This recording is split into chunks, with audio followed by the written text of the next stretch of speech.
நான்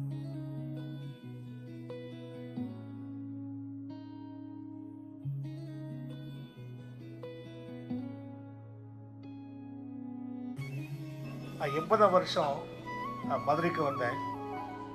80 வருஷத்துலேயே நான் நாங்கள் மாந்தோப்பில் சர்ச் ஆஃப் த லிவிங் காடுடைய பாஸ்டர் பால் கிருபாகரன், பிரின்சாபிஸுடைய பாஸ்டர் ஜேம்ஸ் சந்தோஷம், ஒரு 8-10 பேர் கூடி நாங்கள் 3 நாள் ஃபாஸ்டிங் போட்டோம்.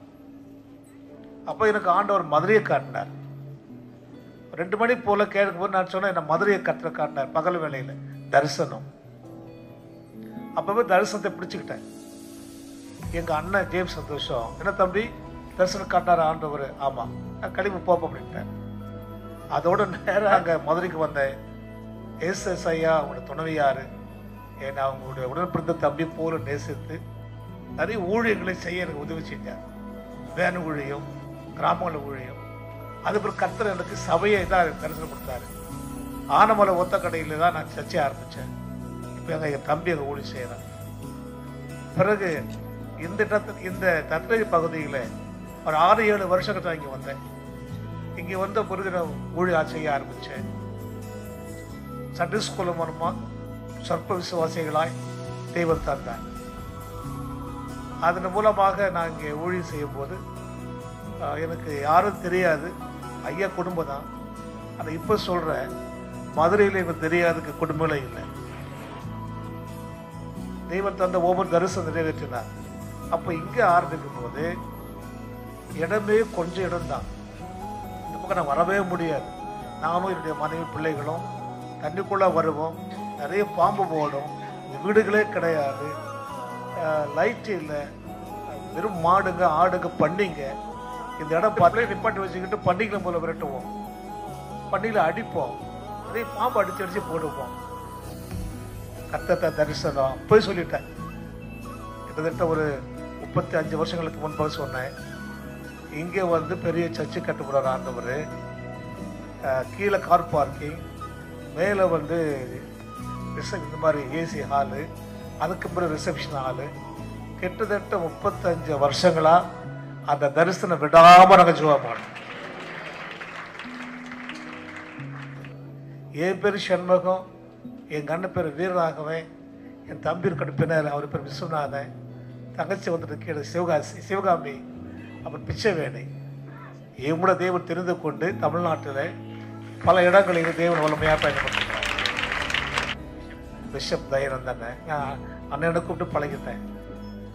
அவர் கொடுக்குற ஊக்கமான விசுவாச வார்த்தை, அவருடைய தரிசனம், அவர் வச்சிருக்கிற அந்த தியாகம், இது என்ன ரொம்ப அதிகமாக நேசித்தது. இப்படி பல பரிசுத்தவான்களை தேவன் தந்த மதுரையில் என்ற கர்த்தருடைய கிருபையினாலே ரொம்ப இழுவாய் சொல்லப்பட்ட இந்த தத்தனேரி கிராமத்தில், இது பேர் சுடுகாடு. தத்தனேரி சுடுகாடு, அந்த மதுரைக்கு சுடுகாடு எங்கே தான் இருக்குது. கிறிஸ்தவ கல்லறை, இந்து கல்லறை எல்லாம் எங்கே இருக்குது. என்னை இங்கே ஆண்டவர் அழைச்சாரு, இங்கே கொண்டு வந்தார். அவருடைய வார்த்தை கீழ்ப்பிடிச்ச இங்கே ஊழிய ஆரம்பித்தேன். என் மூலம் ஒரு 5-6 கிளை ஊழி சபைகள் இருக்கிறது.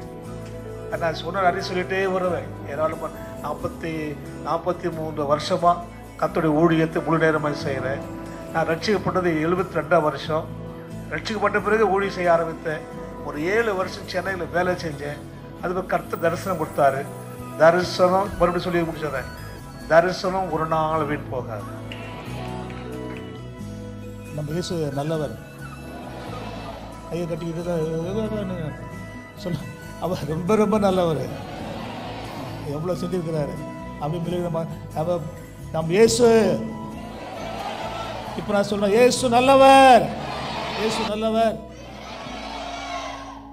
சொல்லுங்க, அவர் ரொம்ப ரொம்ப நல்லவர்.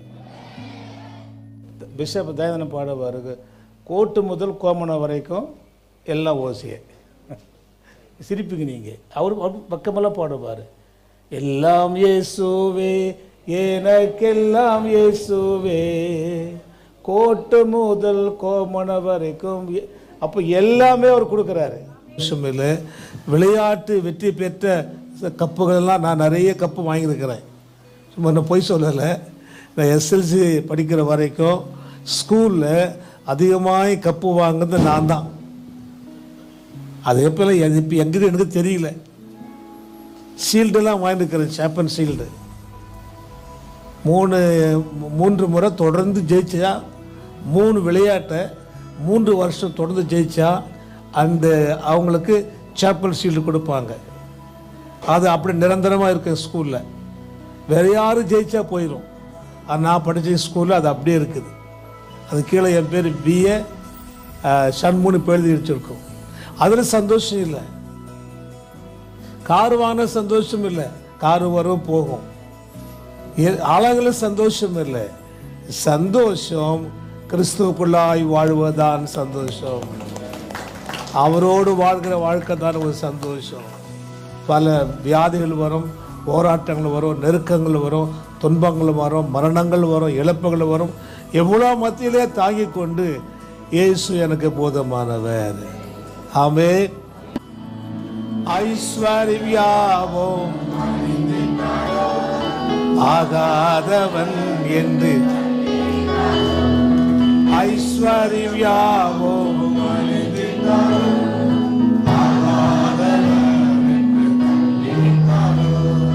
இயேசு போதுமே,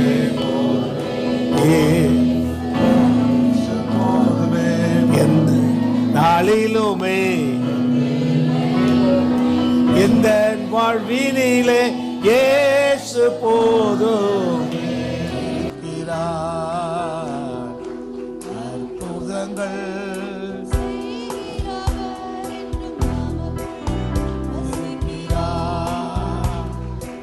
அதிசயங்கள்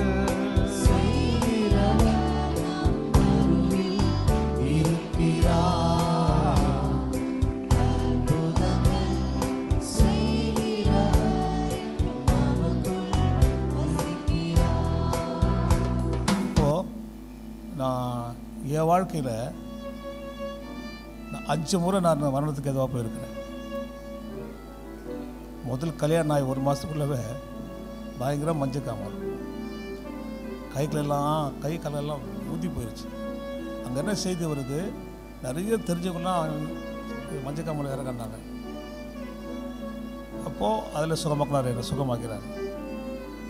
2வது மலேசியாவுக்கு போயிட்டு 2 மாதம் நல்லா ஊழி செஞ்சுட்டு வரும்போது எனக்கு மலேரியா, இந்த கை இந்த காது கை உடம்புலாம் அப்படியே அது சுருகி தொங்கிருச்சு. நேராக மதுரைக்கு வந்தேன். அங்கே ரொம்ப போராட்டம். நாங்கள் இங்கே வந்த பிறகு மறுபடியும் அதை விட டபுள் ஆயிடுச்சு.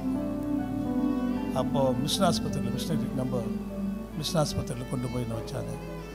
அப்போது துது சங்கர் தான் எனக்கு எல்லா பணத்தையும் கட்டினார். அது சொன்னார், எங்கள் பாஸ்டர் இவர் உங்களுக்கு என்ன செலவில் நான் கட்டி வந்துட்டார். அது பிறகு 2001 மறுபடியும் அதே மாதிரி வந்து அப்போலோ ஹாஸ்பிட்டல் போயிட்டேன். இதே தான். அங்கே இப்போ நிறைய எனக்கு ட்ரீட்மெண்ட் கொடுத்தாங்க. அங்கே எவ்வளோ லட்சக்கணக்கான பணம் அங்கே கட்ட வேண்டியிருந்துச்சு. எல்லாத்தையுமே கருத்தில் கொடுத்தாரு. யார்கிட்ட கடன் வாங்கல. அது பிறகு அங்கே ஒரு மாதம் நேரம் இருந்தேன் ஐசோ வார்டில். கருத்தை கொண்டு வந்தார். மறுபடியும் லாரி ஆக்சிடெண்ட் வந்து நம்ம ஆலமரத்தில் அப்படியே பைக்கோடு ஸ்கூட்டோடு விழுந்தேன். போது இயேசுவே என்னை ரட்சியும் நான் கத்துனேன். அங்கே ஒரு கூட்டம் வந்தது. ஒரு அம்மா சொன்னாங்க, ஐயா நீ நல்லா இருப்பீங்க, இந்த இடத்துல இப்படி விபத்தில் தினம் ஒவ்வொன்றும் சனிக்கிழமை பார்க்குறேன், நீங்களும் சனிக்கிழமை விபத்து உள்ள போயிருக்கிறீங்க. நீங்கள் சொன்ன வார்த்தை இயேசு ரட்சிப்பார், இயேசு ரட்சிக்கிறேன்னு சொன்னீங்களே, இயேசுவேன்னு சொன்னீங்களே, அந்த இயேசு தான் உங்களோட உயிரோடு காப்பாற்றுறார். இவன் அவர் நமக்கு சுகம் தருகிற தேவன், வலிமையாய் செய்கிறவர், அவரால் ஆகாத காரியம் ஒன்றுமில்லை. என் மீட்பர் உயிரோடு இருக்கிறார். அவர் உயிரோடு இருக்கிறார். உங்கள் எல்லோரோடு கூட கடந்த ஆண்டில் இருந்தார், இந்த ஆண்டு இருப்பார். உங்களுடைய பத்திரமாய் பாதுகாத்து கொள்வார். அவர் உங்கள் மேலே எல்லாரும் மேலே அக்கறையாக இருக்கிறவர். இரவு பங்களோட கண்கள் பார்த்து கொண்டு இருக்கிறது. அவர் மேலே மிகவும் கவனமாக இருக்கிறவர். இதோ இஸ்ரவேலை காக்கிறவர் உறங்குவதும் இல்லை, தூங்குவதும் இல்லை. எனக்கு ஆனந்தமாக இருக்குது. கிரகிக்கக்கூடாத பெரிய காரியம் செய்கிற தேவன் நம்முடைய தேவன். அந்த விரும்பின நாட்கள் நிறைவேற்றிட்டார்.